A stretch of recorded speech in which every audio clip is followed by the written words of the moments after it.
बिस्मिल्लाहिर्रहमानिर्रहीम। अस्सलाम वालेकुम। मैं हूं आपका health care professional doctor Saddam Hussain और आप देख रहे हैं हमारा यूट्यूब चैनल मेडिसिन पॉइंट। आज के व्लॉग में हमारे पास जो प्रोडक्ट है वो है टैबलेट न्यूब्रल और टैबलेट न्यूब्रल फोर्ट। टैबलेट न्यूब्रल और न्यूब्रल फोर्ट को सल फार्मास्यूटिकल कंपनी ने मैन्युफैक्चर किया है और अगर हम इसकी कंपोजिशन देखें तो इसमें मौजूद है पैरासीटामोल और फेनाड्रीन। टैबलेट न्यूब्रल में 450 मिलीग्राम पैरासीटामोल है और 35 मिलीग्राम और फेनाड्रीन है और न्यूब्रल फोर्ट में 650 मिलीग्राम पैरासीटामोल है और 50 मिलीग्राम और फेनाड्रीन मौजूद है। अगर हम टैबलेट न्यूब्रल की इंडिकेशन की बात करें कि ये किन बीमारियों की ट्रीटमेंट में इस्तेमाल होती है तो टैबलेट न्यूब्रल नंबर 1 स्केलेटल मसल रिलैक्सेंट के तौर पे काम करती है और हमारी बॉडी के जो पट्टे होते हैं उनमें जो खिंचाव पैदा हो जाता है तो उसको ख़त्म करने में अहम किरदार अदा करती है।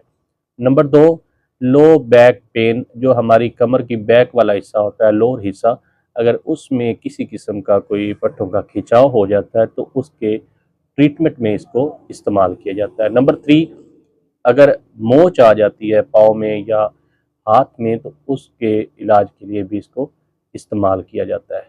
नंबर 4 इसके अलावा जो मेंस्ट्रुअल पीरियड के दौरान जो क्रैम्प्स होते हैं और जो पेन होती है उसकी मैनेजमेंट में भी इसको इस्तेमाल किया जाता है।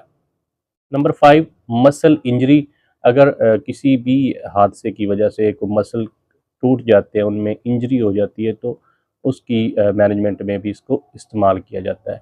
नंबर 6 सर दर्द और इसके अलावा टेंशन की वजह से जो सर भारी होता है और सर में दर्द होती है तो उसके इलाज में इसको इस्तेमाल किया जाता है। अब हम बात करते हैं कि इसकी डोज क्या है।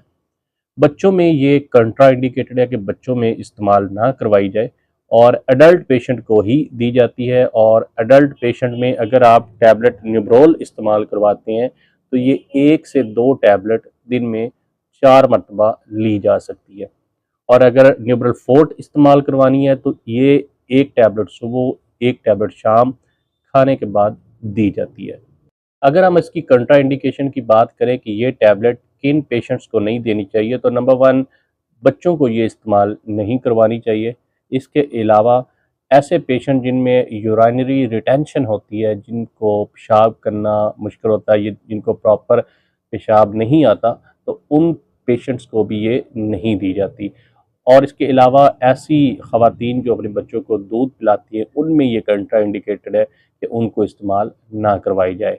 और इसके साथ साथ एक और कंडीशन जिसको हम आँखों की बीमारी बोलते हैं और वो कंडीशन है ग्लूकोमा, और ग्लूकोमा के जो पेशेंट हैं उनमें भी ये इस्तेमाल नहीं करवानी चाहिए, ये उनमें कंट्रा इंडिकेटेड है। अगर हम इसके साइड इफ़ेक्ट्स की बात करें तो इसके साइड इफ़ेक्ट्स में चक्कर आना, मैदा ख़राब, मैदे की दर्द, मैदे की इरिटेशन और इसके साथ साथ नज़र का ब्लर हो जाना ये शामिल है।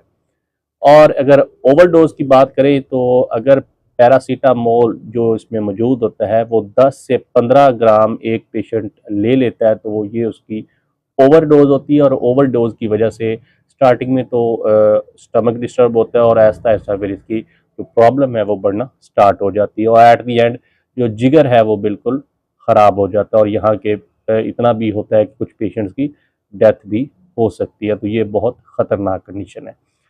कोई भी मेडिसिन डॉक्टर की हदायत के मुताबिक ही इस्तेमाल करनी चाहिए और सेल्फ मेडिकेशन से एहतियात करना चाहिए।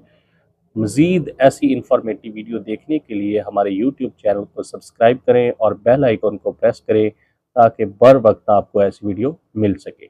अपना और अपने प्यारों का ख्याल रखिएगा। मिलते अगली वीडियो में, तब तक अल्लाह हाफिज़।